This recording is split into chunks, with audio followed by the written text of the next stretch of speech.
อกบัวนี้บูชาพระสัมมาสัมพุทธองค์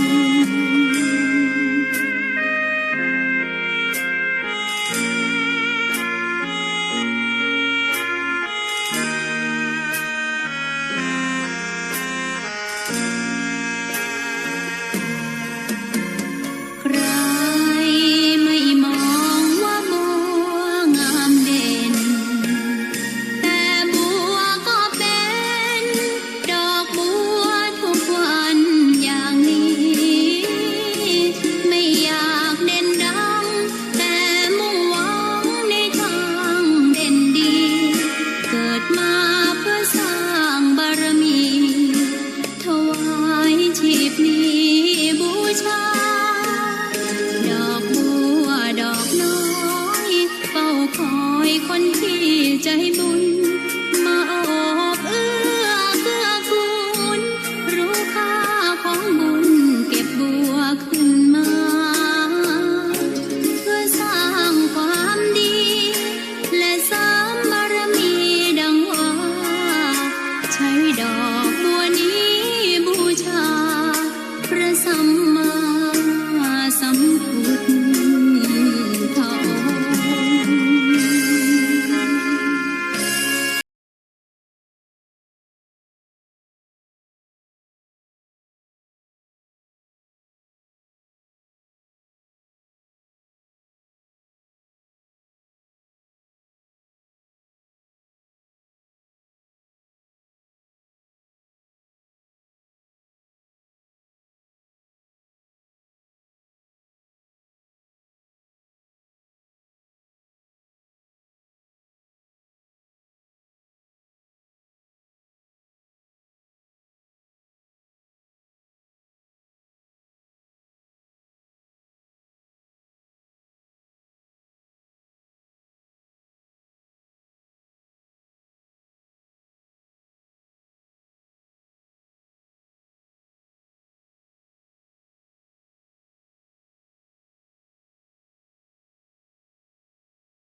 ชวนทุกท่านเข้าวัดเข้าวาฟังธรรมะจากหลวงตาให้สุขสดใสยึดมั่นหลักธรรมคำสอนไว้ให้ขึ้นใจความดีรีบทำกันไว้หญิงชายอย่าได้นายนี้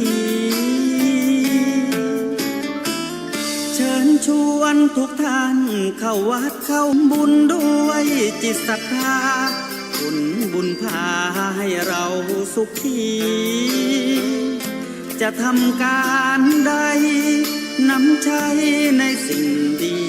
ดีทำบุญให้ทานวันนี้ไม่มีใครว่า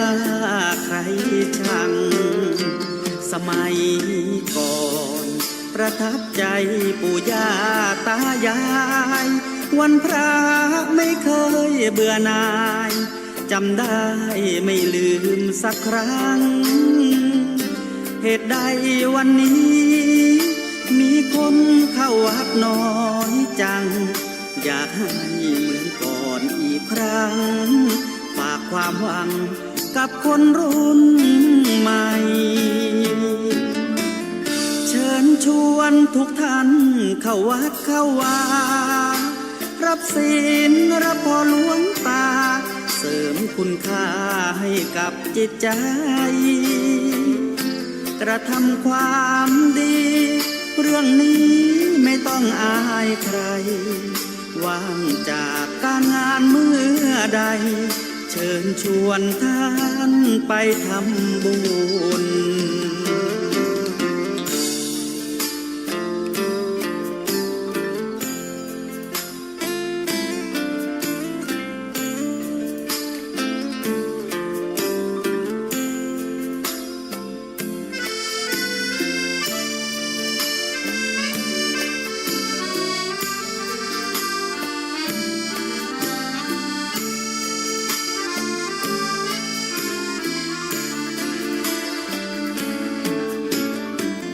เชิญชวนทุกท่าน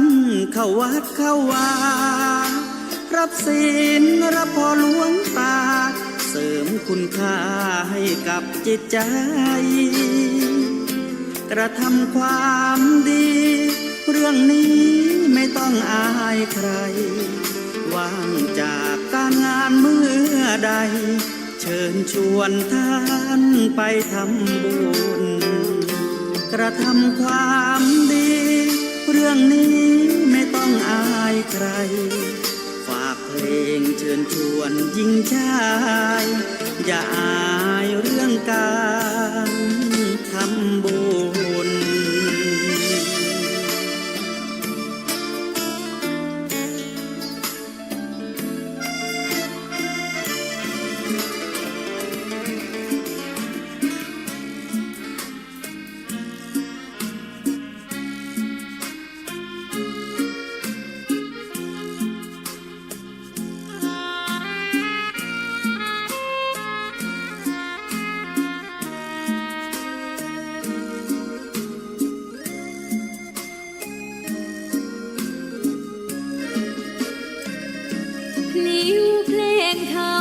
ถูกถ้อยคำเข้าถึงจิตใจฟังรายการวิทยุเสียงใสส่งถึงใจไปสู่ปลายนาสารธรรมน้อมนำมองพระศาสดาบอกผู้คนทั่วลาหันมาเข้าวัดฟังธรรมคลื่นเสียงนี้เป็นคลื่นธรรมะจากใจส่งถึงบ้านไกลบ้านไกลฟังได้สุขใจล้ำยามดึกดื่นค่ำคืนมีงานต้องทำเป็นคลื่นสารธรรมเน้นย้ำธรรมะเพื่อนใจเสียงคลื่นธรรมบอกหลักธรรมให้คลายความเหงาฟังเสียงธรรมะเบาเบาบอกเล่าถึงคนบ้านไกลสื่อ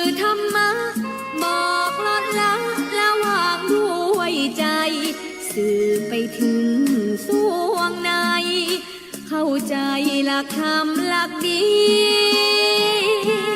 พลิ้วเพลงธรรมผูกสัมพันธ์จิตใจร่าเริงฟังสาระธรรมะบันเทิงรื่นเริงในชีวิตยามวันว่างเดินทางไปเยี่ยมสถานีนัดพบกันน้องพี่วันนี้วันดีวันเสาร์สวดมนต์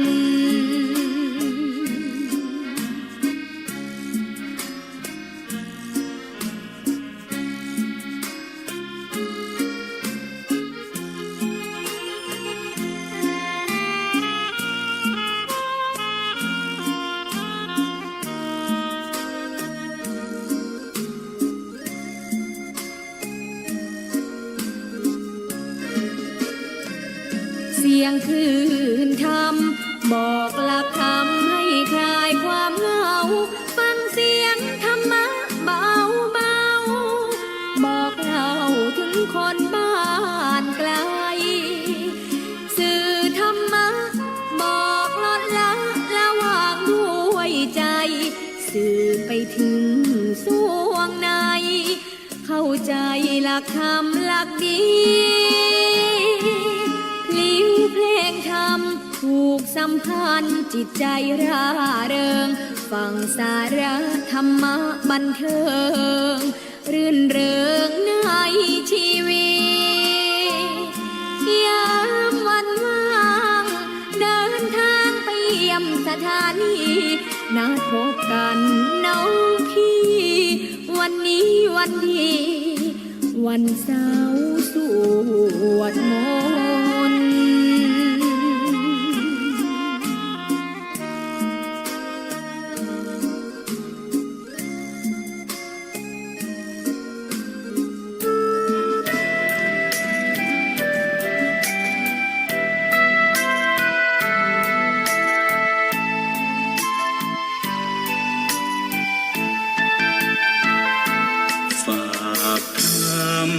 ยามดึกกับสา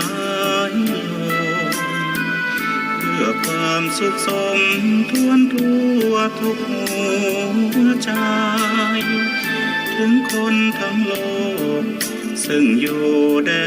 นไกลจากคณะสงฆ์เชียงใหม่ที่ได้ตั้งใจเทศกลอนป่านนี้ศรัทธาลับหรือยังหรือกำลังฟังคลื่นนี้กันอยู่หนอขอจงตั้งใจฟังให้เพียงพอฟังด้วยหัวใจจดจ่ออย่าท้อและถอยเลยคืนไหนถ้ามีเวลาว่างจดหมายมาบ้างอย่าทำเงียบเฉยหรือโทรศัพท์เข้ามาติชมเชยถามปัญหาเถิดเอ่ยจะเฉลยให้สุนทรฝากธรรมนี้มาช่วยย้ำเตือนอย่าลืมอย่าเลือนน้ำคำที่พร่ำสอนสังคมวุ่นวายสุดแสนอาวรณ์วันกลัวโลกจะรุ่มร้อนวันธรรมจะลับลอ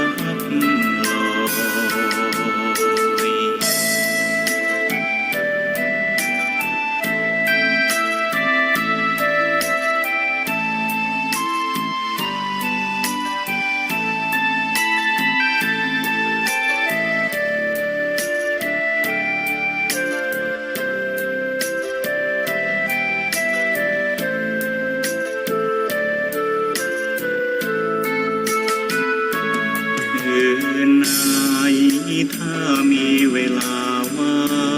งจดหมายมาบ้างอย่าทำเงียบเฉยหรือโทรศัพท์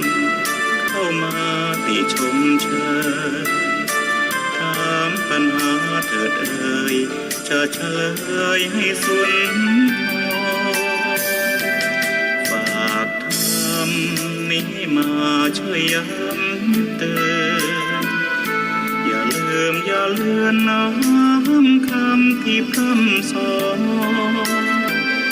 สังคมวุ่นวายสุดแสนอาวรณ์วันกลัวโลกจะรุ่มร้อนวันธรรมจะลับลอย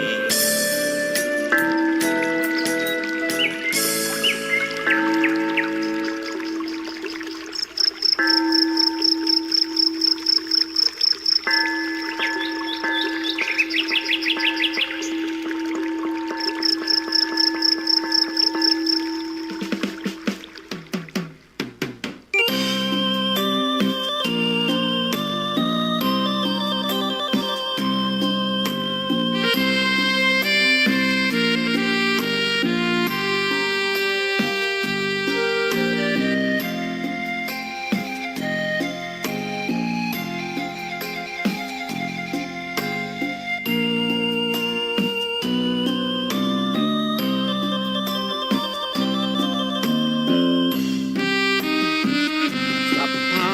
ทานังธรรมะทานังชินาติภาษาบาลีที่พุทธองค์ท่านทรงตรัสสอนการให้ธรรมะชนะการให้จงได้สังวรให้ทราบภายในชะล้างจิตใจให้คำสั่งสอนธรรมะจะช่วยกัดกร่อนนิวรณ์จะได้เบาบางสัพพะทานังธรรมะทานังชินาติได้ฟังคำนี้ท่านทรงบ่งชี้หนึ่งไม่มีสองให้ทำเป็นทานสารต่อปัญญานำพาแสงส่องแสงธรรมชี้นำถูกต้องรับรองท่านต้องสุขใจ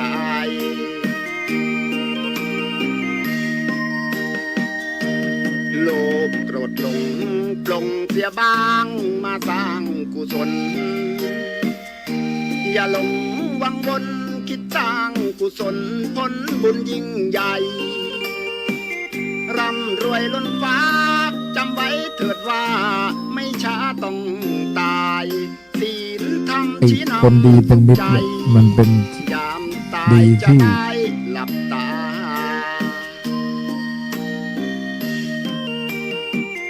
สัพพะทานังธรรมะทานังชินาติได้ฟังเพลงนี้เชิญเถิดน้องพี่อย่าได้รอช้าให้ทำเป็นทานสารต่อกุศลผลเวทนา ชาตินี้หรือว่าชาติหน้าเกิดมาดวงตาเห็นธรรม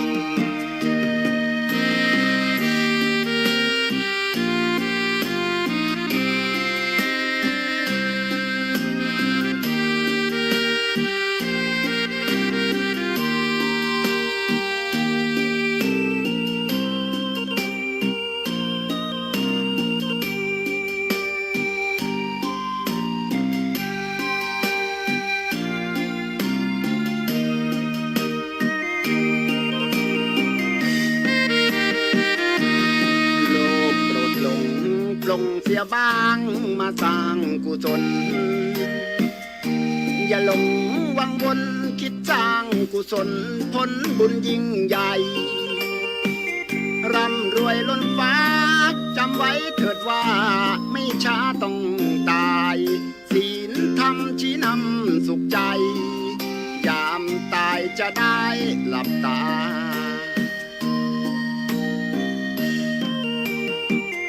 สัพพะทานังธรรมะทานังชินาติได้ฟังเพลงนี้เชิญเถิดน้องพี่อย่าได้รอช้า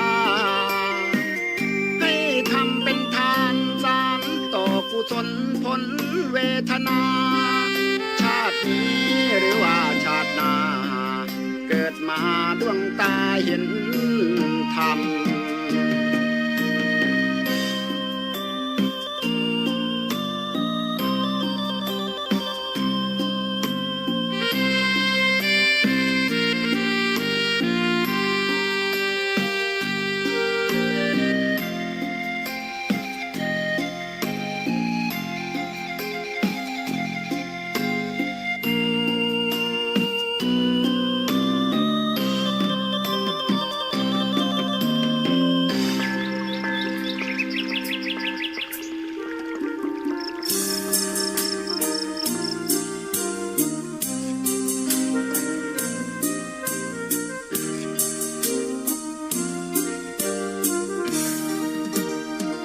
กราบเท้าคุณพ่อ ลูกขอให้หยุดดื่มเหล้า อย่ามัวแต่เมา ดื่มเหล้าเล่นการพนัน คนเขาดูถูกว่าพ่อขี้เกียจทำงาน ชาวบ้านรังเกียจเดียดฉัน ต่างประจานคุณพ่อสิ้นดี สงสารคุณแม่ลำบากแท้หาเงินมาให้ได้มาเท่าใดพ่อใช้จนหมดไม่มี ขัดสนจนยากลำบากคนแค้นเต็มทีอนาคตของลูกริบหรีความหวังที่มีมืดมนพ่อดื่มสุราเหมือนกินน้ำตาของแม่พ่อจะฐานะเราแย่หากไม่แก้ความจนแม่เตือนพ่อด่าตบตีแม่เสียจนชอกช้ำระกำมองมนซ้ำถูกคนเขานินทากราบเท้าคุณพ่อ ลูกขอให้หยุดดื่มเหล้า หากมัวแต่เมา คนเขาย้ำหมิ่นเรื่อยมา กลับตัวเสียใหม่ กลับใจมาพัฒนาพ่อจะมีคุณค่า เลิกดื่มสุราเลิกการพนัน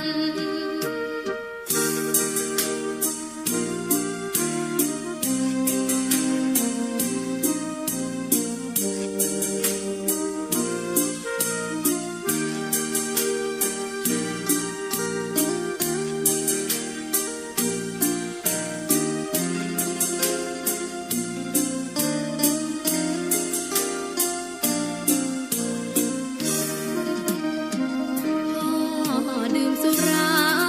เหมือนกินน้ำตาของแม่พ่อจะฐานะเราแย่หากไม่แก้ความจนแม่เตือนพ่อด่าตบตีแม่เสียจนชอกช้ำระกำมองมนซ้ำถูกคนเขานินทากราบเท้าคุณพ่อ ลูกขอให้หยุดดื่มเหล้า หากมัวแต่เมา คนเขาย้ำหมิ่นเรื่อยมา กลับตัวเสียใหม่ กลับใจมาพัฒนาพ่อจะมีคุณค่า เลิกดื่มสุรา เลิกการพนัน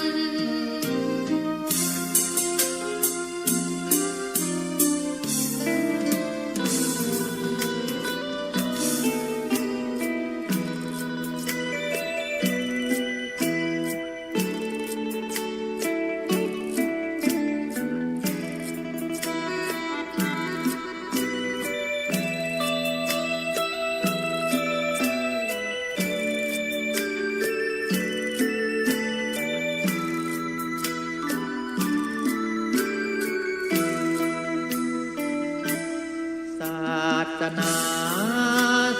ใจ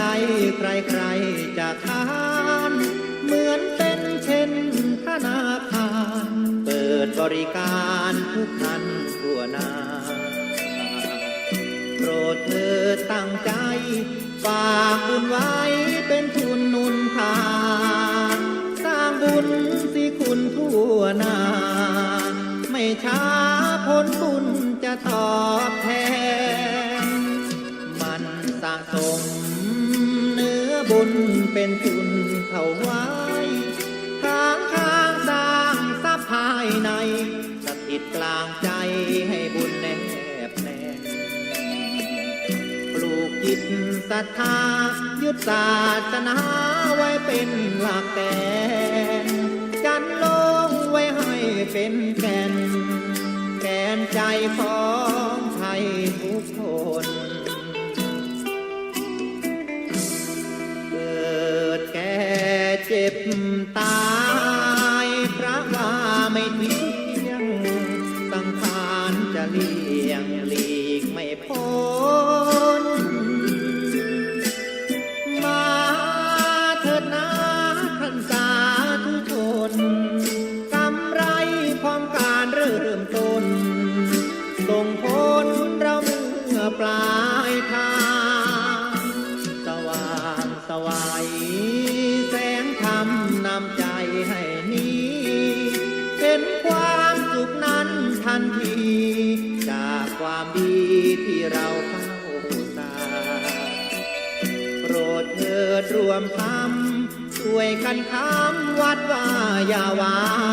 งทำบุญเป็นทุนไว้บ้าง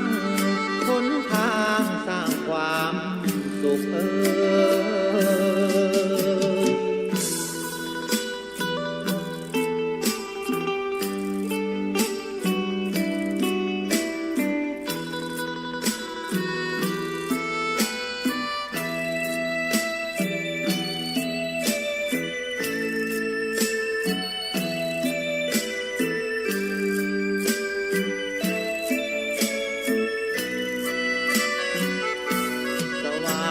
สวัย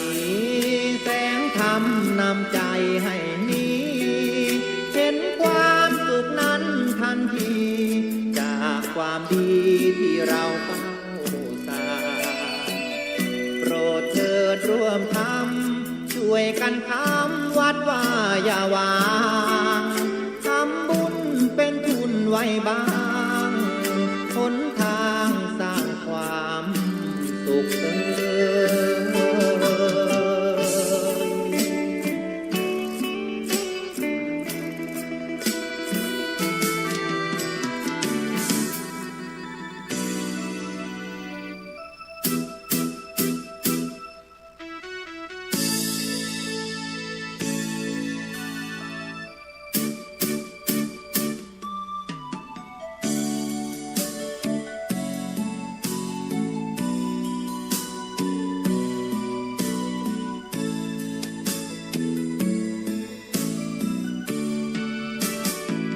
โช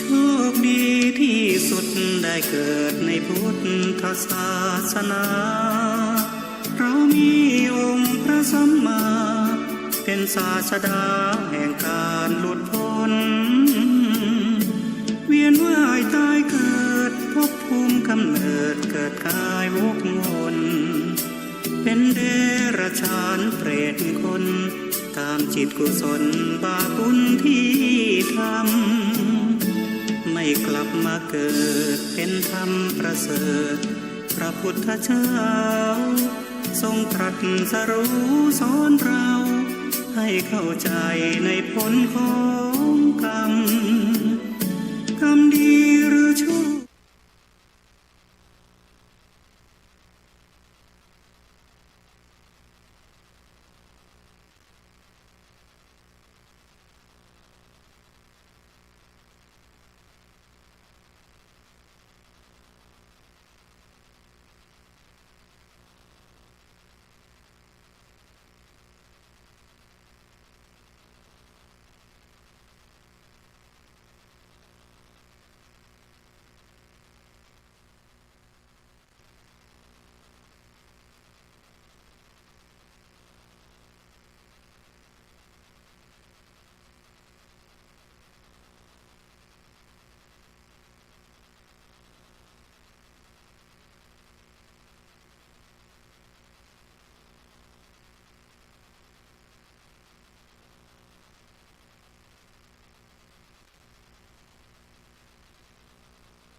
แก่ป่านนี้แล้วลูกมันยังตายก่อนเราจะประมาทได้ยังไง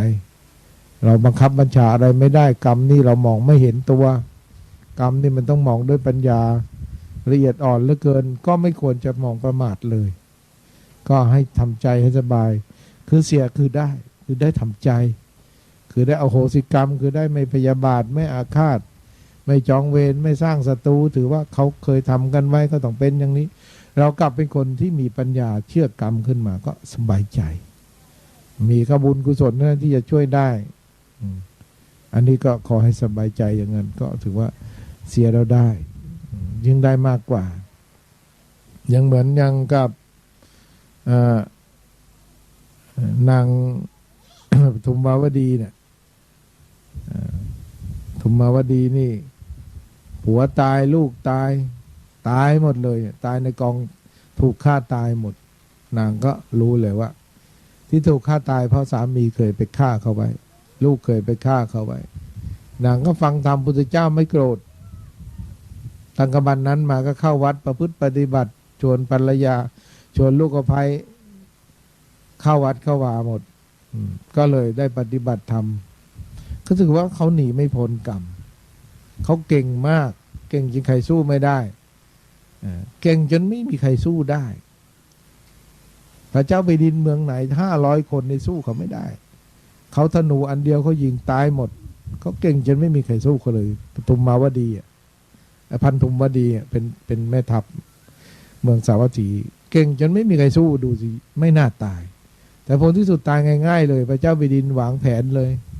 มึงเก่งเกินไปเดี๋ยวมึงคิดร้ายกับกูก็ต้องตายก็วางแผนฆ่าธุมมาวดีกับลูกเลยพันธุมวดีเพราะสุดเขาก็หลอกลวงไปฆ่าจนได้ด้วยความรักคิดว่าเขาจริงใจกับตัวเองไอ้ตัวเองก็ฆ่าเขามาเยอะแล้วตัวเองเขาก็มาฆ่าตัวเองฉะนั้นเก่งไงก็ตายไม่ใช่ว่าใครเก่งแล้วไม่ตายไม่มีแล้วฉะนั้นจึงว่าคนที่ฆ่าไม่ตายก็คือจิตของเราเนี่ยที่ฆ่าไม่ตายถ้าฆ่าตายก็คือกิเลสตายแล้วก็คือตายถ้ากิเลสไม่ตายคือยังไม่ตายฉะนั้นจึงว่าจิตคนเราเนี่ยจะต้องยอมรับว่าทุกสิ่งทุกอย่างเรายังไม่รู้อีกเยอะพระพุทธเจ้าจึงเป็นผู้รู้แจ้งที่เรายังไม่รู้เราก็จะไปบอกว่าไม่มีไม่ได้บุญเรายังไม่เห็นบอกไม่มีไม่ได้บาปยังไม่เห็นบอกไม่มีไม่ได้นรกยังไม่เห็นบอกไม่มีไม่ได้สวรรค์ยังไม่เห็นบอกไม่มีไม่ได้นิพพานบอกยังไม่เห็นบอกไม่มีมันมีสำหรับที่คนเขาเห็นเขารู้พระพุทธเจ้าจึงยืนยันว่ามีหมดทุกอย่างบุญก็มีจริงบาปก็มีจริงสวรรค์นรกมีจริงกรรมเวรมีพระพุทธเจ้าท่านเห็นท่านรู้ท่านก็ยืนยันว่ามีปู่ย่าตายายบางคนเขาก็ยืนยันว่ามีดูยายคนอะไรอายุ7 หรือ 80ทางอีสานป่วยตายตายไปโรงพยาบาลตายไม่รอดเพราะคนแก่ป่วยเป็นนส.ด้วยนะตายเสร็จแล้วก็ไอ้สส.มันก็เอารถไปรับกลับมาทำพิธีที่บ้านคนอีสานมาทำพิธีก็ต่อลงต่ออะไรก็ตั้งแต่เช้านะรับก็คงจะตายแต่กลางคืนนะก็พอตอนบ่ายๆก็จะคงจะทางอีสานก็3 คืน 3 วันเนี่ยพอดีไอ้หมอก็ลืมฉีดยาละมั้งลืมฉีดยาก็เลยพอตอนบ่ายๆฟื้นขึ้นมาน่ะไอ้พวกที่จะมาเตรียมทำพิธีศพเพนหลงเรือนกันไม่แถวมาเลยนึกว่าผีลุกขึ้นมาได้ยังไงกลัวกันไอ้ดูกลางวันตั้งแต่ก็กลัวกันไอ้คนหนึ่งใจแข็งเฮ้ยมันจะฟื้นหรือเปล่าพอนึกว่าฟื้นก็เลยหายกลัวไอ้ผีก็ไอ้คนฟื้นขึ้นมาบอกอะไรกลัวอะไรฉันล่ะอ้าวก็แกตายไปนะไม่กลัวได้ไงแล้วฟื้นขึ้นมาหายเลยยาเจอไม่ต้องกินเลยดูสิโยมมันหมดกรรม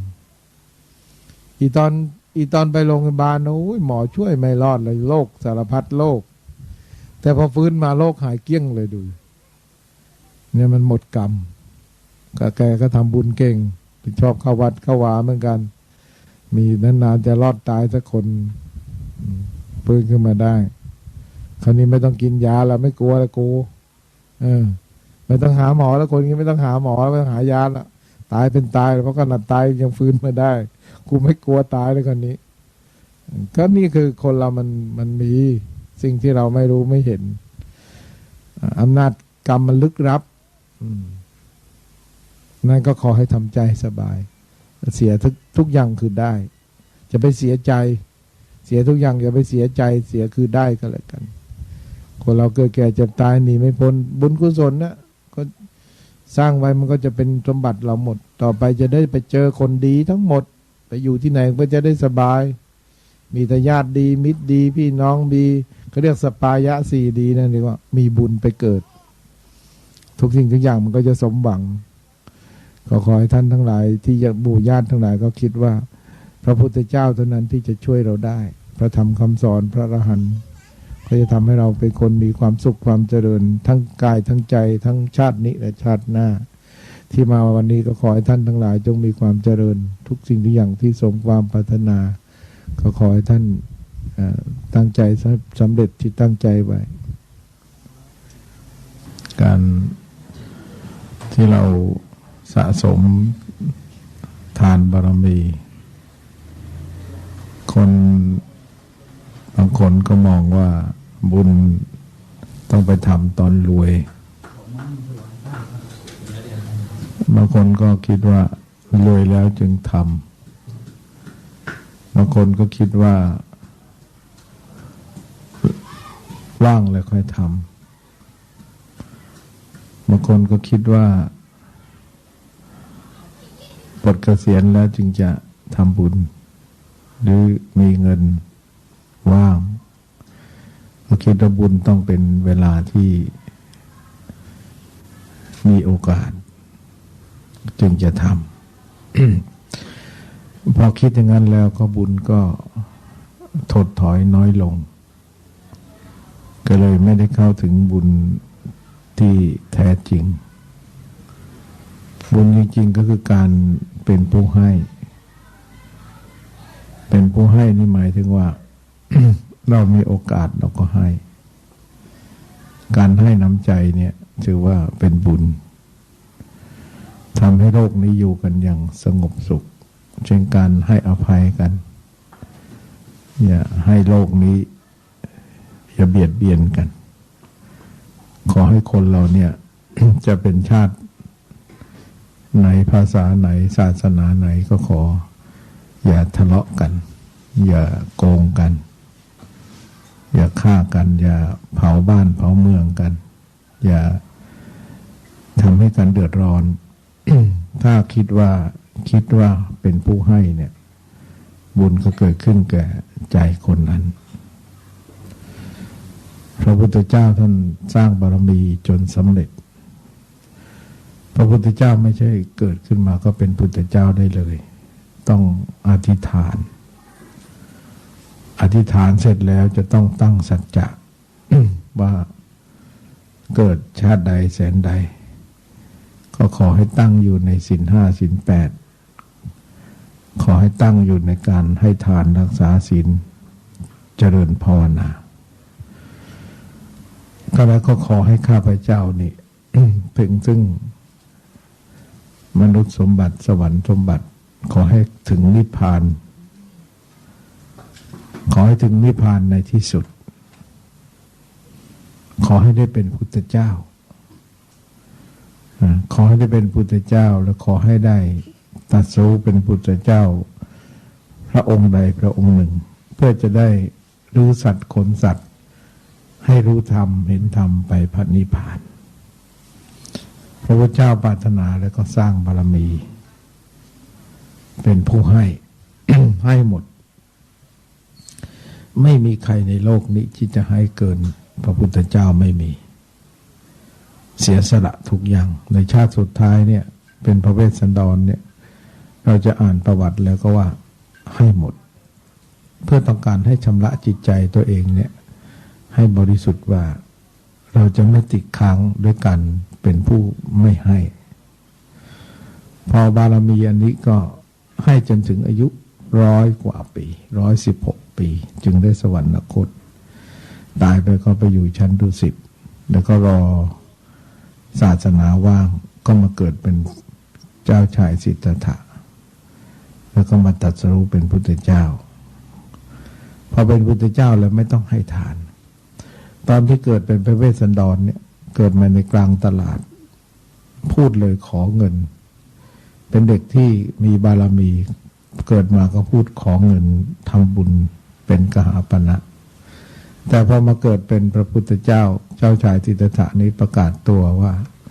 ยกนิ้วเดียวว่าชาตินี้เป็นชาติสุดท้ายเราจะไม่เกิดอีกเราจะมาเป็นศาสดาเอกในโลกคือ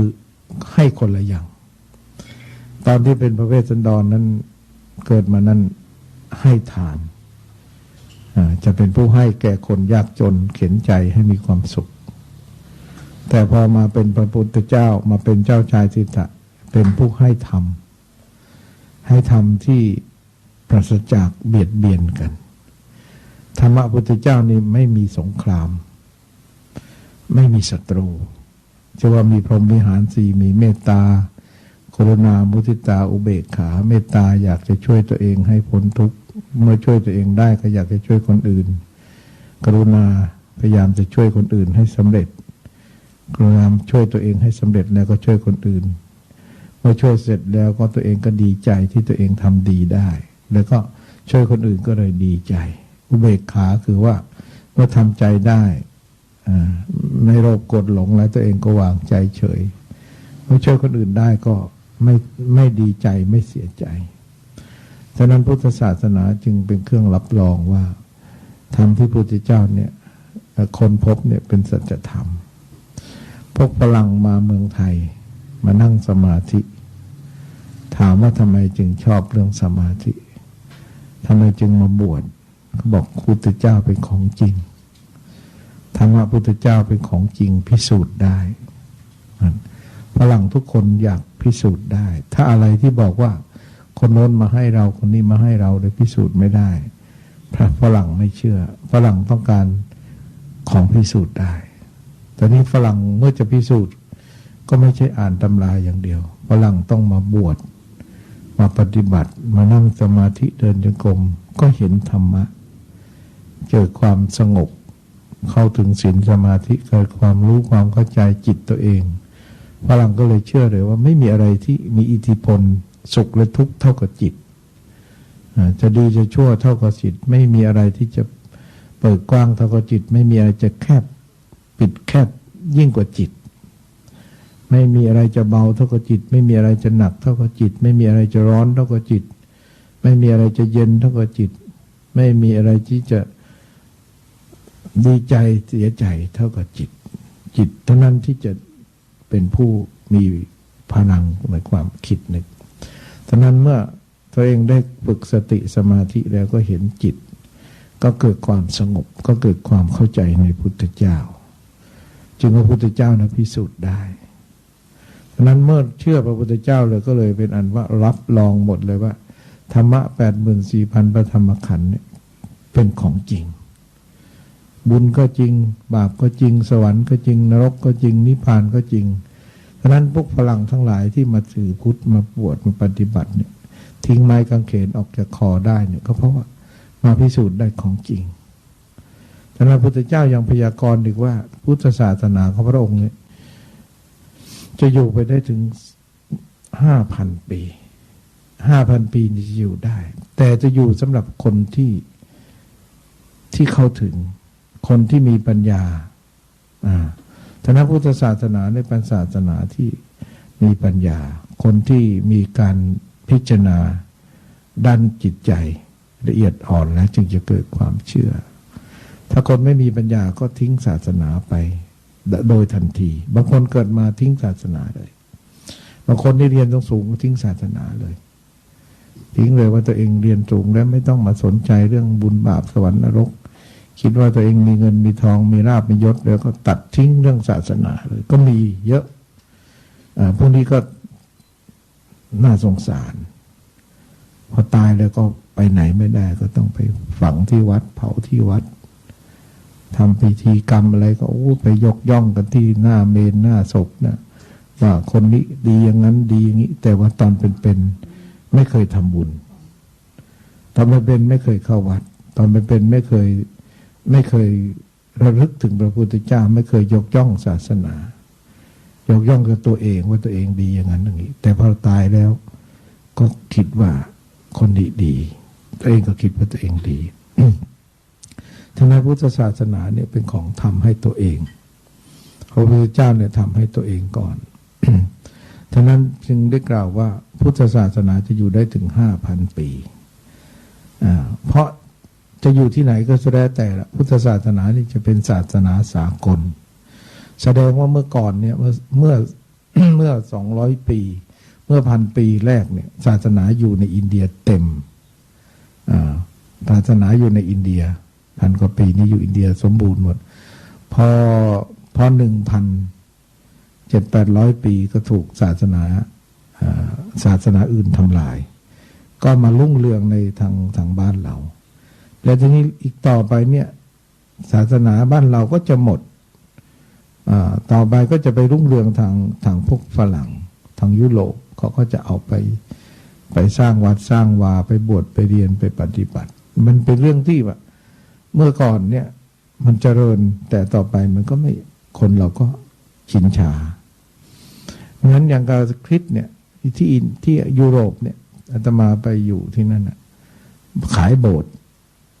คนคิดขายโบสถ์ไม่เข้าวัดกันแล้วรัฐบาลก็ต้องซื้อไปเป็นของคริสต์ของรัฐบาลเพื่อทำพิพิธภัณฑ์คนรุ่นใหม่มันไม่นับถือมันเข้าครับเข้าบาร์กันหมด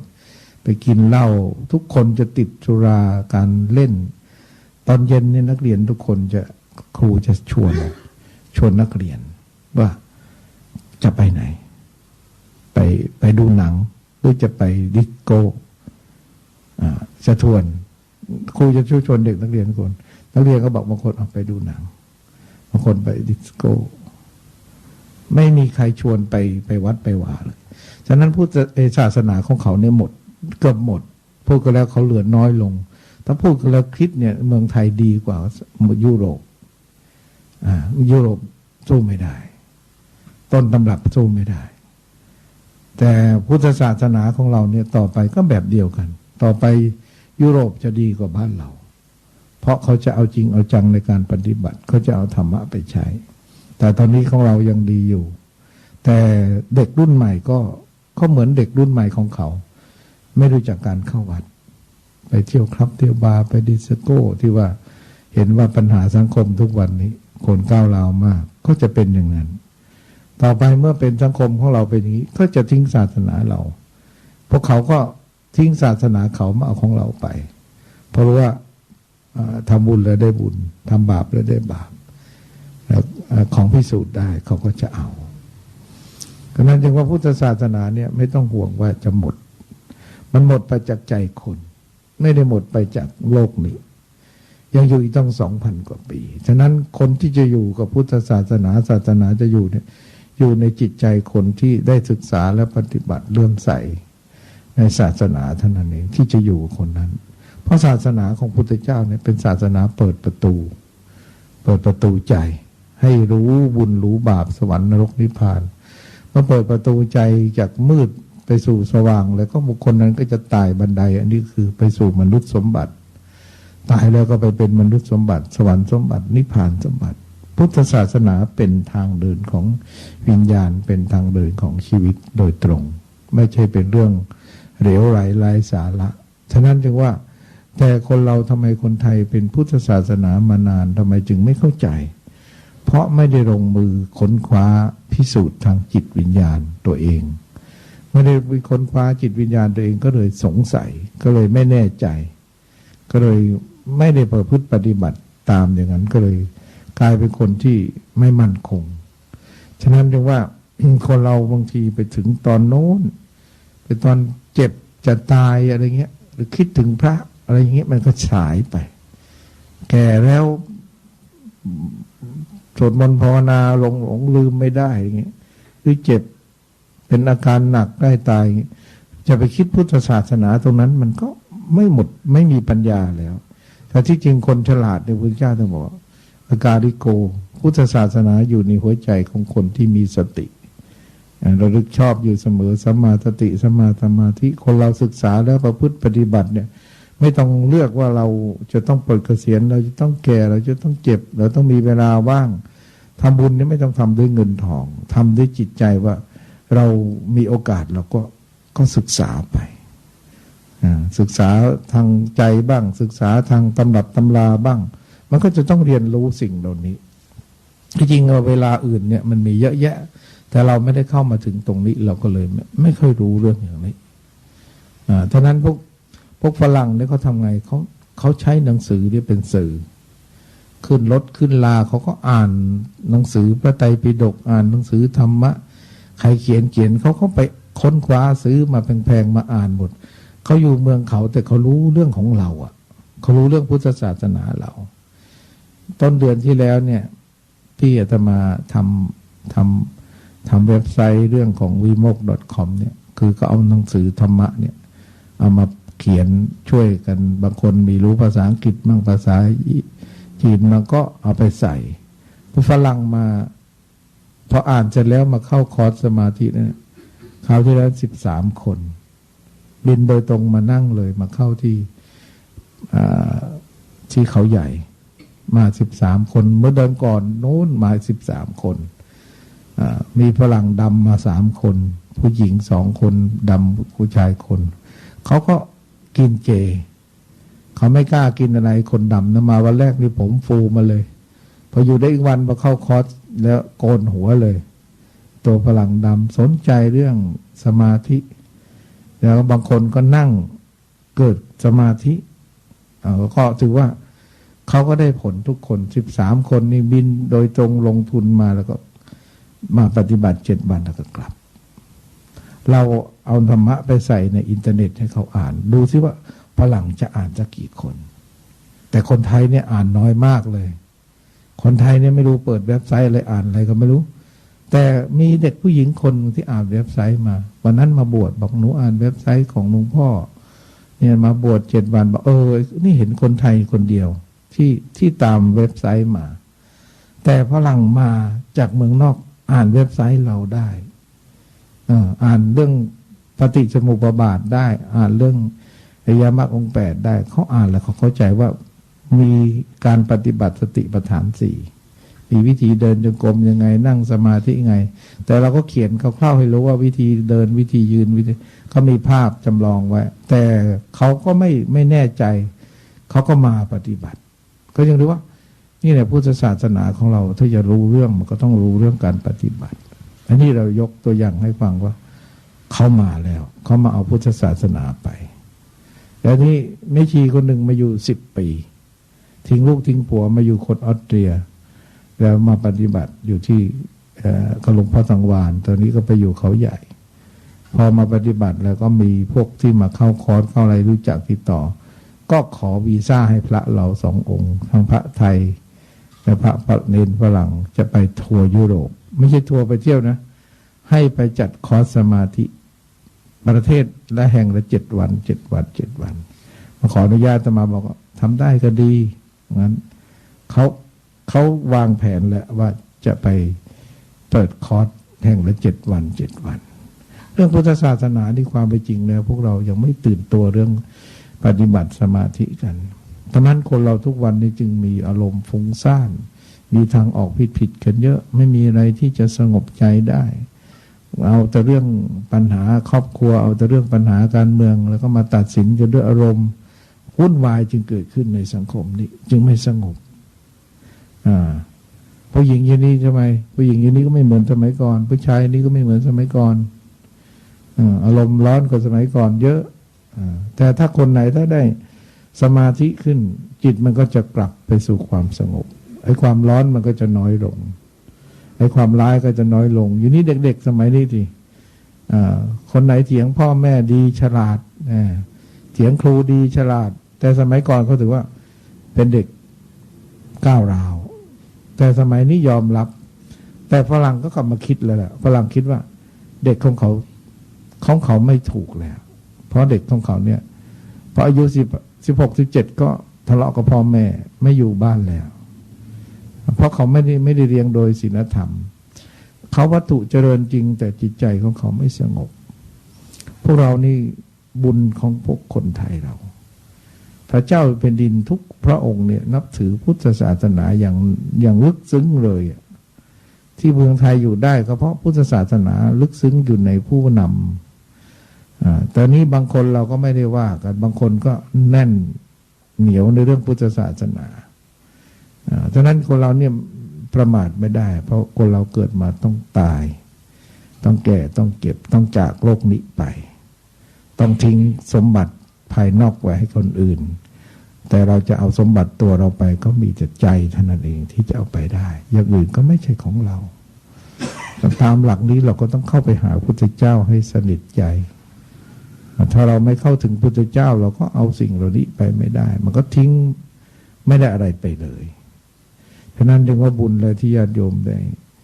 ได้เป็นชาวพุทธที่มีความเชื่อความเข้าใจว่าด้วยเรื่องการทำความดีให้ตัวเองนั้นก็ไม่ต้องไปรอตอนแก่ไปรอตอนเจ็บก็ทำได้ทุกวันทุกลมหายใจทุกลมหายใจลมหายใจก็พุทหายใจออกก็โทพุทลมเข้าโทลมออกดูพิจารณาร่างกายตัวเองไว้ว่าเกสาโลมานะขาตันตาตะโจตันตานะขาโลมาเกสาพิจารณาให้เห็นตัวเองบ้างอย่าได้ไปคิดถึงคนอื่นลำเอียงเขาไปคิดถึงอื่นแล้วเราลำเอียงพอคิดถึงเองแล้วมันเป็นไม่ลำเอียงงั้นพุทธเจ้าจึงว่าพุทธเจ้าสำเร็จธรรมก็เพราะว่าพิจารณาตัวเองแล้วก็ขอให้นึกถึงตัวเองแล้วจะสงบใจก็จะเย็นลงบุญกุศลก็จะเกิดขึ้นสิ่งใดไม่รู้ก็รู้สิ่งใดไม่เห็นก็เห็นขอให้เข้าถึงพระพุทธพระธรรมพระสงฆ์จริงๆแล้วก็จะเข้าถึงบุญกุศลที่แท้จริงก็ขอให้ญาติโยมทั้งหลายที่มาทำบุญจงมีความเจริญในธรรมทุกท่านทุกคนขอให้มีความสวัสดีธรรมะพูดนานไม่ได้พูดนานแล้วมันเมื่อยพูดนานแล้วธุระมันยังมีอยู่ในใจจึงต้องไปต่อเป็นเรื่องนำมาซึ่งความสุขที่แท้จริงก็ขอให้สร้างบารมีต่อไปแต่ได้ประมาทคนเราก็จะเจริญตรงใจเรานี่เองไม่มีใครเอาไปได้หรอกบุญที่ทำไว้ก็เจ้าของเท่านั้นที่จะเป็นผู้นำมาอันนี้เป็นเครื่องวัดกันตรงใจบางคนเกิดมาเนี่ยหาบ้านอยู่ไม่ได้เช่ากันชั่วลูกชั่วหลานเพราะไม่เคยทำฐานบารมีไว้ดีไม่เคยขุดบ่อก่อศาลาไม่เคยสร้างถนนหนทางไม่เคยสร้างวัดสร้างวาไม่เคยบูรณะปฏิสังขรณ์ไม่เคยกตัญญูรู้คุณเขาไม่ได้สร้างบุญกุศลเกิดมาก็ไม่มีบ้านอยู่บางคนเกิดมาต้องไปขอทานเขากินเนี่ยแม้แต่แผ่นดินสักคืบเดียวก็ไม่มีอันนี้เพราะทานบารมีไม่ดีที่พุทธเจ้าท่านบอกว่าถ้าไม่ให้ทานเราจะเป็นคนจนคนให้จะเป็นคนรวยทุกชาติฉะนั้นทานศีลภาวนาจึงเป็นอนิสัยปัจจัยของคนเราทางไปแล้วใครเอาไปไม่ได้เราเป็นเจ้าของเป็นทรัพย์ภายในเกิดมาในชาตินี้จะให้มันเปล่าประโยชน์ก็ขอให้ตั้งใจทำบุญกุศลให้เพียงพอแล้วก็จะมีความสุขทุกคนทุกครอบครัวก็ขอให้ท่านทั้งหลายจงมีความสุขความเจริญยิ่งขึ้นไปทุกท่านทุกคนเถิดที่ตนกุศลกิจกรรมในเวรจตุโลกบาลทั้งสี่เทพารักผู้มีพระคุณที่ต้องรับไปเจ้าที่เจ้าทางต่อเรื่องการเข้ามาประชุมพร้อมกันในกลางพรรษาก็ถือว่าเป็นข้อวัดปฏิบัติของพวกเราที่ทำกันมาทุกปีกลางพรรษาเราก็มารวมประชุมกันวันพระหนึ่งพวกที่บวชเก่าๆก็เข้าใจดีที่บวชใหม่ก็คงเรียนรู้ต่อไปแต่จริงก็เขาก็มีกฎเทระสมาคมเขาก็มีการประชุมนวากะทั่วประเทศไทยทุกปี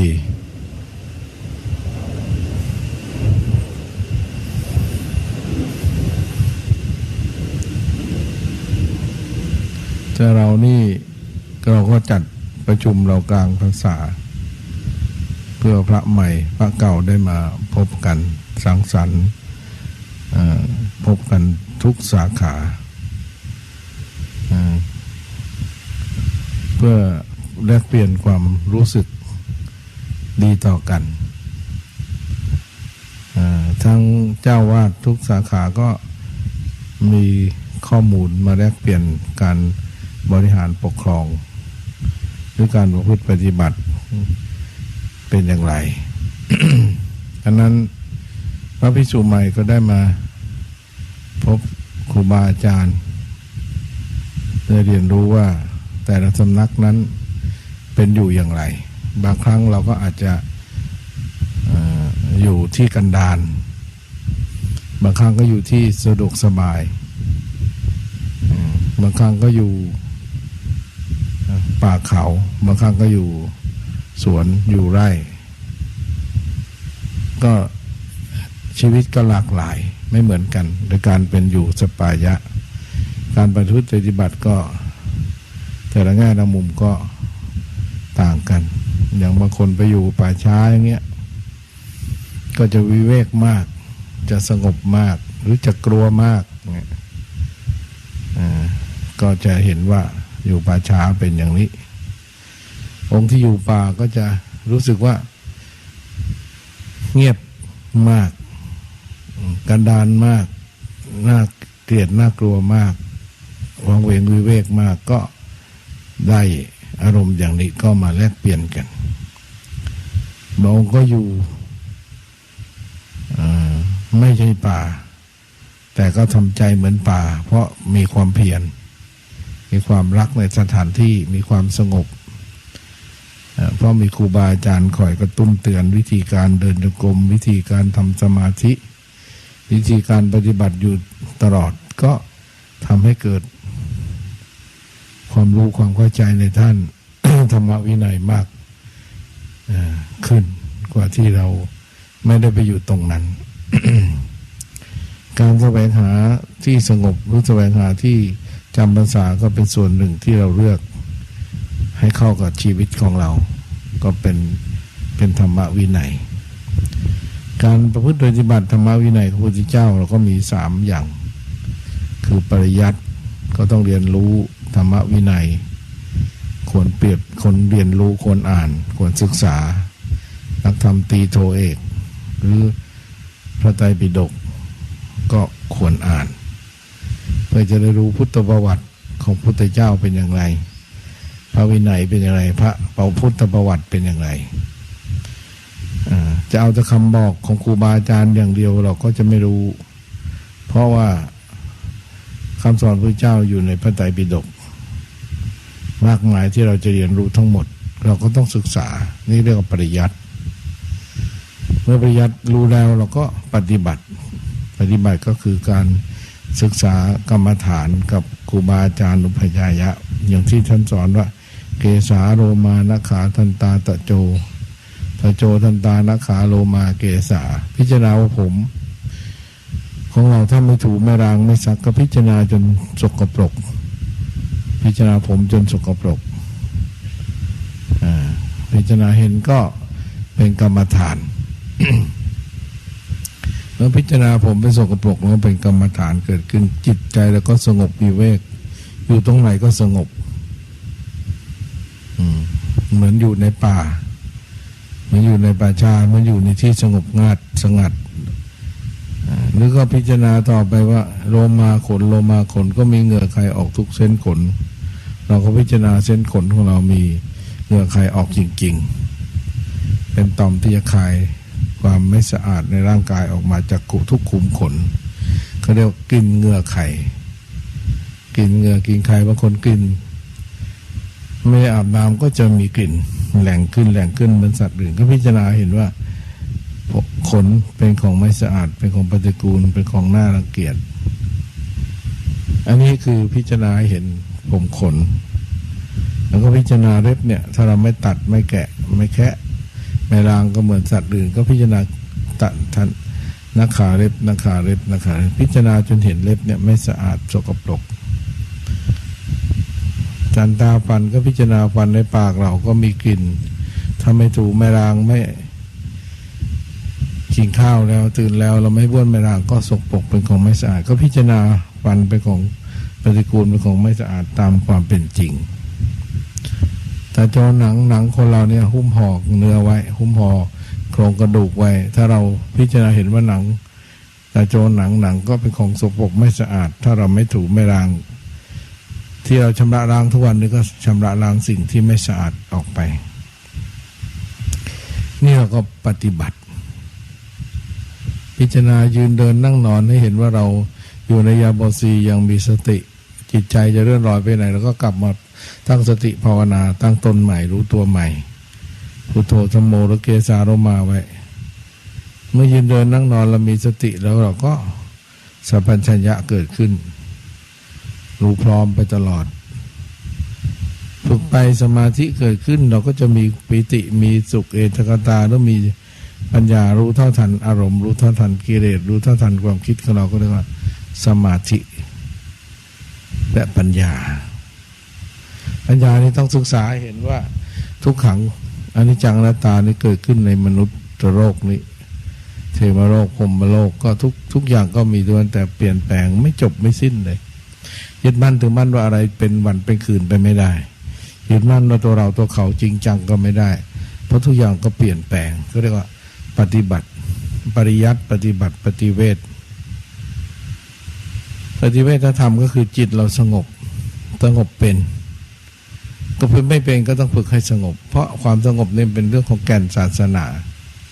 แก่นแท้พระพุทธเจ้าท่านสงบแล้วท่านก็บรรลุธรรมเข้าใจในธรรมถ้าไม่สงบมันก็เป็นธรรมะไม่ได้เป็นพุทธเจ้าไม่ได้เป็นพระอรหันต์ไม่ได้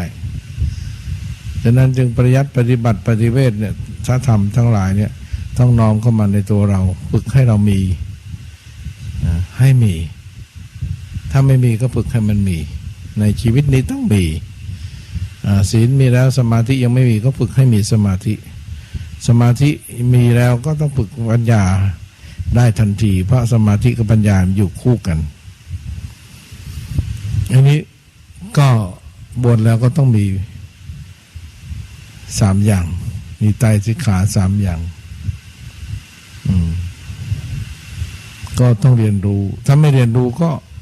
กินเดินนั่งรอวันคืนออกพรรษาก็สึกไปก็ไม่ซึ้งในพระธรรมคำสอนพระเจ้าไม่ซึ้งในข้อวัดปฏิบัติแล้วก็ไม่ได้ค้นหาตัวเองพบเลยเราค้นหาตัวเองพบเพราะเราปฏิบัติแล้วก็ดูว่านิสัยเราเป็นอย่างไร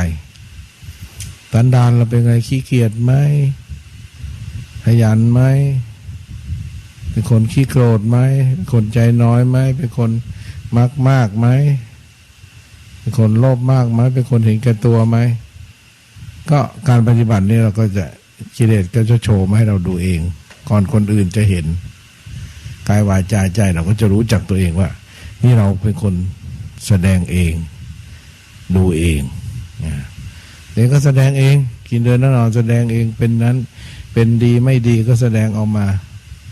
ตัวเองก็ดูเองเพราะตัวเองรู้จักตัวเองอันนี้ก็สงบก็รู้จักตัวเองก็เรียกว่าดูเองแสดงเองโดยมากถ้าเราไม่มีความสงบเนี่ยไม่ทันอารมณ์เนี่ยก็จะแสดงเองแต่ไม่ได้ดูตัวเองให้คนอื่นเขาดูเราเวลาเราโกรธเราแสดงอาการอะไรที่ออกมาเนี่ยโดยมากคนอื่นเขาดูเราแต่เราไม่ได้ดูตัวเองก็กิเลสอันนี้ก็ครอบงำใจเราก็กลายเป็นคน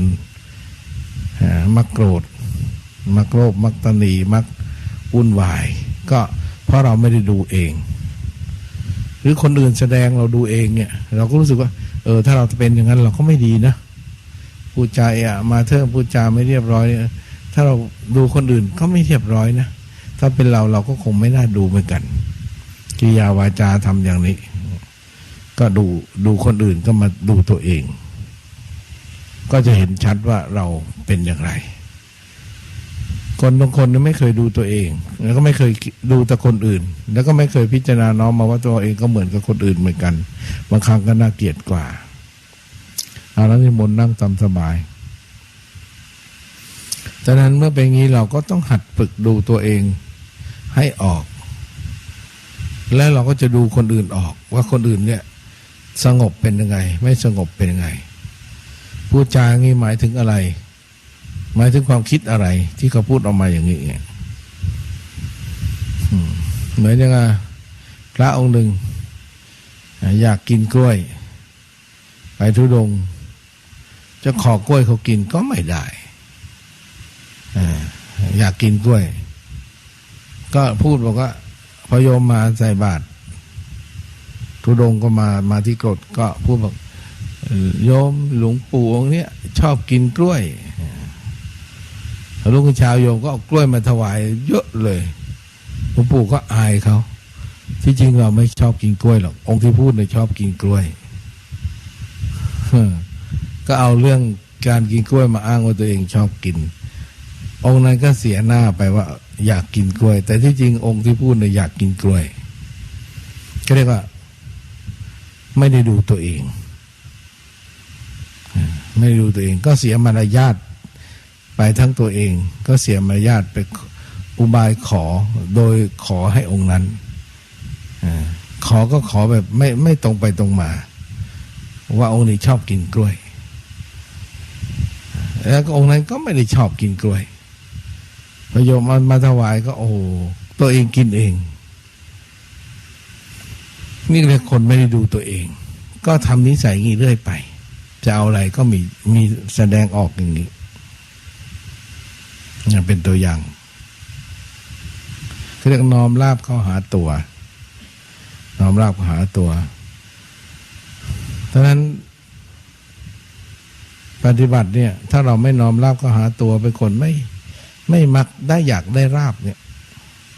ก็จะมีความสุขมากได้มาก็ถือว่าเป็นธรรมมาก็จะคิดว่าเป็นของตัวเองเอาแค่ของอาศัยปัจจัยสี่อย่าไปคิดโลภโมโทสันก็จะสบายใจนั้นบิณฑบาตเนี่ยใครจะใส่บาตรก็ช่างไม่ใส่ก็แต่เราก็จงใจไปโปรดโยมแต่ถ้าตั้งใจว่าบิณฑบาตจะต้องให้เขาใส่นั่นใส่นี่เขาไม่ใส่เราจะทุกข์ทันทีเพราะเราทำใจไม่เป็นแล้วเราบวชเนี่ยก็ไม่จำเป็นจะต้องไปขอโยมอะไรก็ไม่ต้องไปขอโยม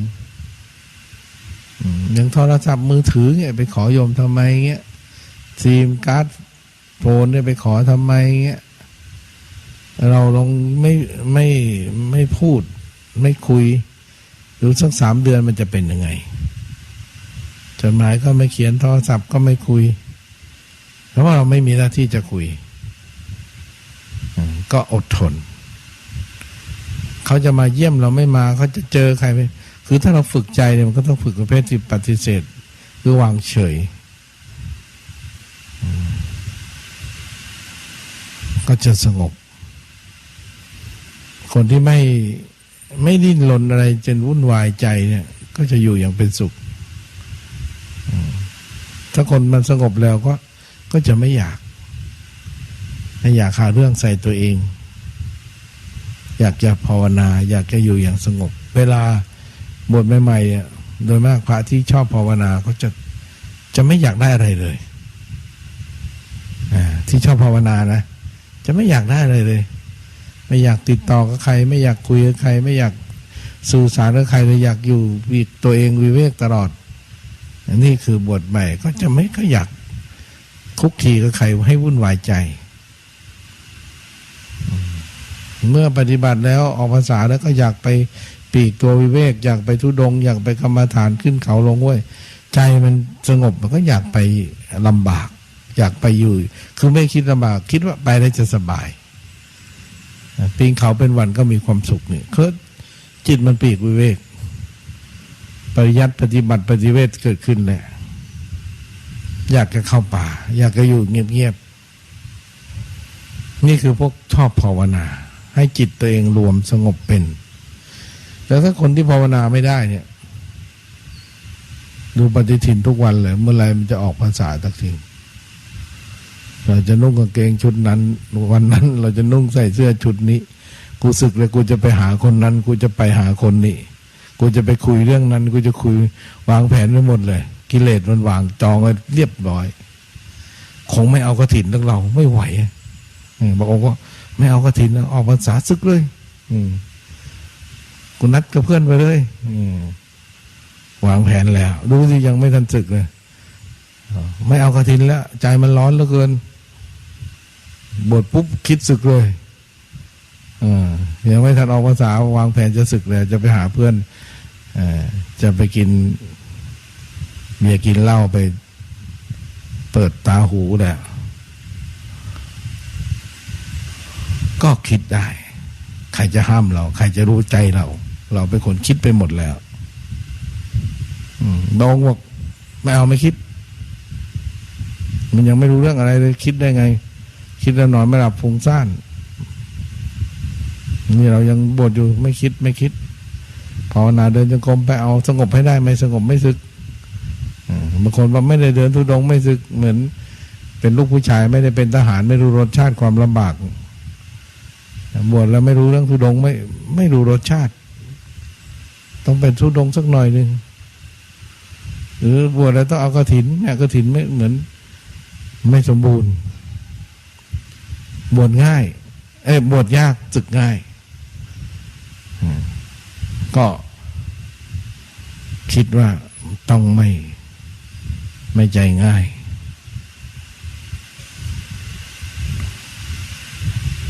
ก็หยุดการติดต่อทางบ้านอย่างสิ้นเชิงเพราะไม่งั้นจะนัดแนะให้เขาเอากางเกงมาให้อยู่เรื่อยวางแผนเรื่อยก็ไม่ติดต่อจิตมันก็ขาดพุทธเจ้าออกจากบวชพระเจ้าให้ไปให้ไกลบ้าน ไปถึงเมืองกรุงราชคฤห์เลยเดินทางข้ามป่าข้ามห้วยข้ามเขาด้วยเท้าเปล่า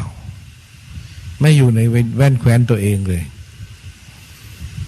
เดินเป็นวันเป็นคืนก็เดินเพื่อจะไปหาที่สงบวิเวกแล้วไปก็ไม่ไปหาที่สบายเลยนะไปอยู่บนเขาไปอยู่บนถ้ำไปอยู่ที่อดกันดารที่สุดเลยพระองค์ทรงก้าวหน้าแบบนั้นเจริญแบบนั้นก็จนสำเร็จเป็นพุทธเจ้าได้เพราะท่านลงทุนด้วยการสันโดษยังไม่คุยเพราะยังไม่สำเร็จแล้วไม่คุยไม่สอนใครรอให้สำเร็จเลยจะกลับไปหาญาติบอกตอนจะออกบวชนั้นบอกกราหุลในใจบอกอยากจะอุ้มกลัวใจตื่นจะการบวชของเราจะไม่สำเร็จอย่าให้พ่อสำเร็จเป็นพุทธเจ้าแล้วจะมาอุ้มลูกปลอบใจแบบคนปุถุชน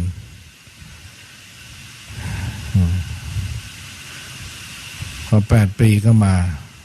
ลูกก็วิ่งมาแล้วมาเข้าหาพ่อก็ให้บวชเลยก็ว่างนอนสอนง่ายเลยก็นี่สมบัติที่ท่านปรารถนามา4 อสงไขยกำไรแสนมาครับคือเป็นพุทธเจ้าไม่ได้ปรารถนาเป็นอะไรเลยที่ได้เป็นเจ้าแผ่นดินที่ได้เป็นเจ้าจักรพรรดิที่เป็นพระราชาเศรษฐีเป็นอะไรเงี้ยก็คือบุญที่ท่านให้ทานรักษาศีลเจริญแต่ปรารถนาจริงๆคือเป็นพุทธเจ้าในชาติสุดท้ายที่จะมารู้สัตว์คนสัตว์จะมารู้เรื่องอริยสัจที่เป็นวิธีดับทุกข์เพราะธรรมะพระพุทธเจ้าเนี่ยเป็นทางดับทุกข์ได้ทางดับความคิดได้ทางสันติทางสงบได้แต่ถ้าไม่ใช่วิธีนี้ก็ไม่มีทำไงก็ไม่ถึงสันติวิธีไม่เกิดปัญญาที่จะดับทุกข์ได้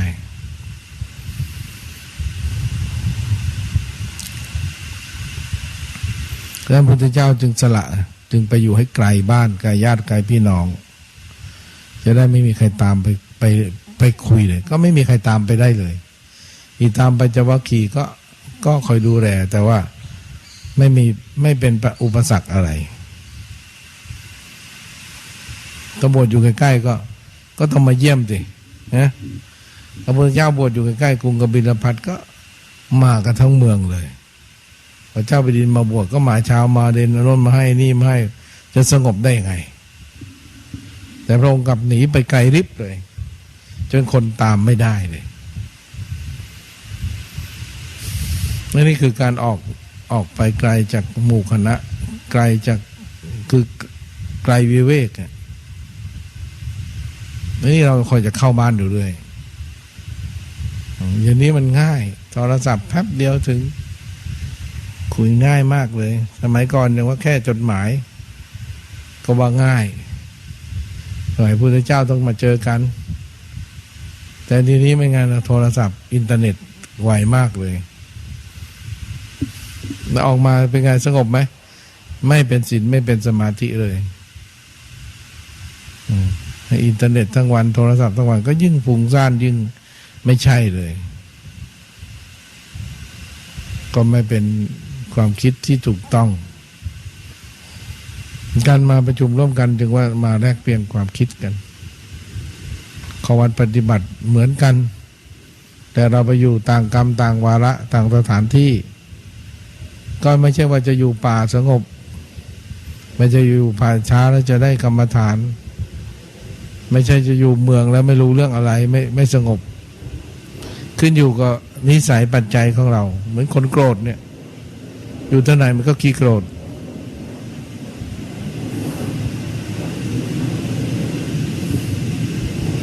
อยู่ที่ไหนมันก็โกรธคนโกรธหาเรื่องโกรธจนได้มันต้องโกรธจะได้วันหนึ่งก็ต้องหาเรื่องโกรธจนได้ไม่เกิดตัวเองไม่โกรธตัวเองก็โกรธคนอื่นไม่โกรธคนอื่นก็โกรธตัวเองโกรธอะไรสิ่งที่ใกล้ตัวเนี่ยก็เกิดจนได้ฉะนั้นเราก็ต้องเข้าใจวิธีการปฏิบัติเนี่ยต้องยกขึ้นมาไว้ในอารมณ์ของเราจะเป็นพุทโธหรือหนอเป็นสมาระหังหรือเป็นเกสาโรมานาคาโตหรือพิจารณาสติปัฏฐานที่ก็ต้องมีกำหนดไว้ในกายใจของเราไม่ใช่ถึงเวลาเราจึงจะทำการปฏิบัติมันทำได้ทุก24 ชั่วโมงตื่นเมื่อไรก็ทำเมื่อนั้นปฏิบัติแล้วหลับยังฝันกรรมฐานเลยบางทีฝันเป็นกรรมฐานเป็นเรื่องเป็นราวเพราะกรรมฐานเนี่ยทำให้กลายเป็นต่อเนื่องความอารมณ์ของภาวนาได้ตื่นขึ้นมาก็ภาวนาต่อไม่ลืมไม่หลงมันเหมือนง่ายดายเหลือเกินวิธีทำสมาธิแต่ตอนที่ทำไม่ได้มันยากเหลือเกินเข้าไม่ได้จิตมันเหมือนกับอะไรไอสัตว์ที่ตกไปในบ่อไอกบที่ตกไปในบ่อลึกๆที่ชันๆนะตะเกียกตะกายก็ขึ้นไม่ได้ลงตกไปในบ่อแล้วขึ้นไม่ได้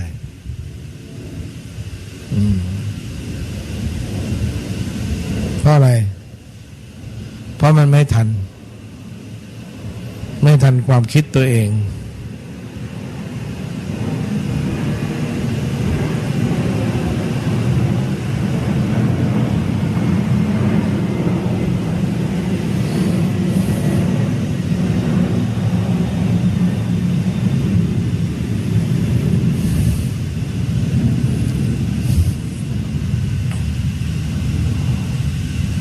บวชเนี่ยก็ต้องฝึกให้ได้เรื่องสมาธิพระรัตนตรัยต้องมีสมาธิคนแล้วไม่มีสมาธิเนี่ยออกไปเป็นคารวะก็ไม่เย็นคนไม่มีสมาธินี่ไม่เย็นสักคนเดียวไม่ละเอียดอ่อนคิดอะไรก็รู้โลกละหลนจะเอาแต่ได้อย่างเดียวโกรธก็โกรธง่ายพยาบาทลึกไม่มีเมตตาธรรมแต่ถ้าสมาธิเกิดเนี่ยมันความพร้อมจะเกิดขึ้น10 ประการเลยก็จะละเอียดอ่อนขึ้นจิตจะดีขึ้นจิตก็จะเจริญสติสมาธิมากขึ้นก็จะอยู่ได้อย่างสงบสุขเป็นตัวอย่างที่ดี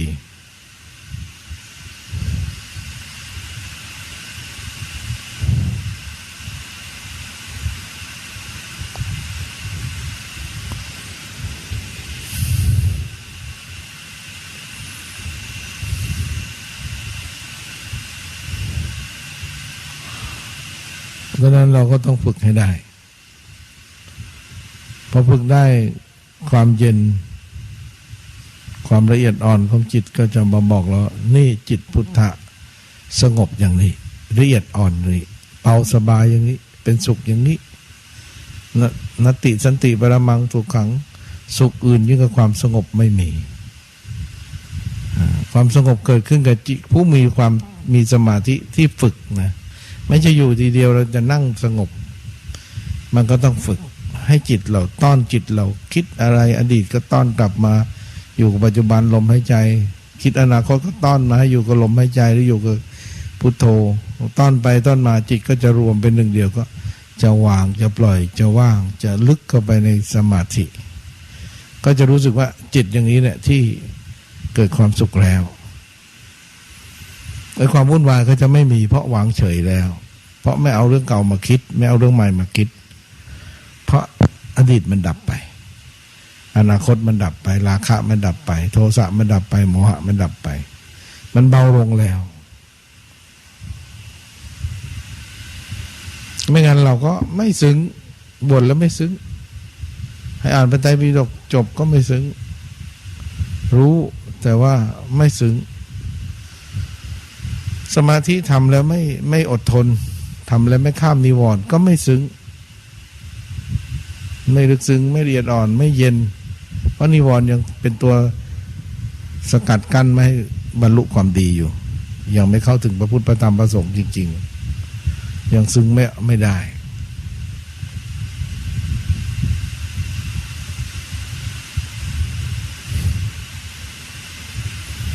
ฉะนั้นเรียกว่าก็ต้องฝึกให้เห็นใจเราให้เห็นตัวเราเดินให้เห็นตัวเราเดินนั่งให้เห็นตัวเรานั่งนอนให้เห็นตัวเรานอนกินให้เห็นว่าเราจิตเรากินหรือกายเรากินนอนให้รู้ว่ากายเรานอนหรือจิตเรานอนให้รู้กายใจของเราติดตามดูให้เห็นผลตรงนี้แล้วเราก็จะเข้าถึงบางอ้อคนเราปฏิบัติแล้วก็ไม่ต้องไปหาความสุขที่ใจที่คนอื่นเลยความสุขนี่ให้กับตัวเองได้มากกว่าคนอื่นแล้วก็จะรู้ว่าบุญนี้มันต้องทำขึ้นต้องทำให้เกิดขึ้นไปเอาคนอื่นมาทำไม่ได้พ่อแม่พี่น้องเราก็ต้องชักชวนให้เขาทำเขาจะไปรอบุญคนอื่นอุทิศให้ก็คือคนตายเท่านั้นเองเป็นไม่ได้อะไร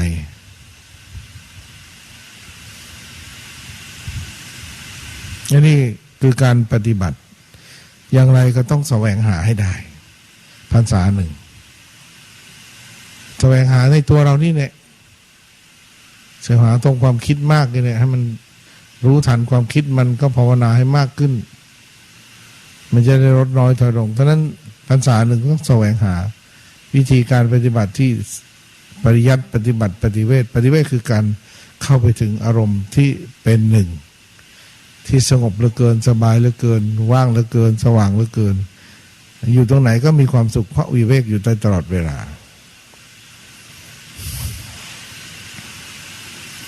วิเวกกับสันโดษอยู่ด้วยกันได้วิเวกกับไม่สันโดษอยู่ด้วยกันไม่ได้คนไม่ชอบสันโดษไม่ชอบเงียบอยู่กับวิเวกไม่ได้แต่วิเวกนี่อยู่กับสันโดษได้มักน้อยสันโดษสันโดษคือการต้องการไปอยู่ผู้เดียวไม่อยากคุยไม่อยากพูดไม่อยากวุ่นวายทำกิจวัตรแล้วก็ไปอยู่คนเดียวโคนไม้หรือจุดใดจุดหนึ่งที่มันวิเวกกายก็ต้องการวิเวกจิตก็จะได้ปริยัติปฏิบัติปฏิเวทได้เลย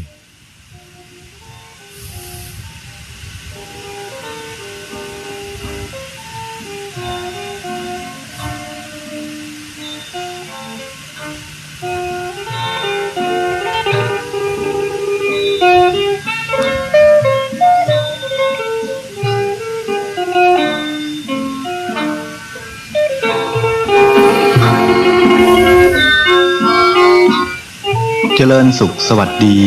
ท่านนักปฏิบัติธรรมทั้งหลายบัดนี้ได้เวลาที่ทุกท่านจะต้องลุกขึ้นเพื่อทำความเพียรตามหน้าที่ของพวกเราทั้งหลายแล้วขอให้ทุกท่านจงสลัดความง่วงเหงาเศร้าซึมออกไปจากดวงจิตทำชีวิต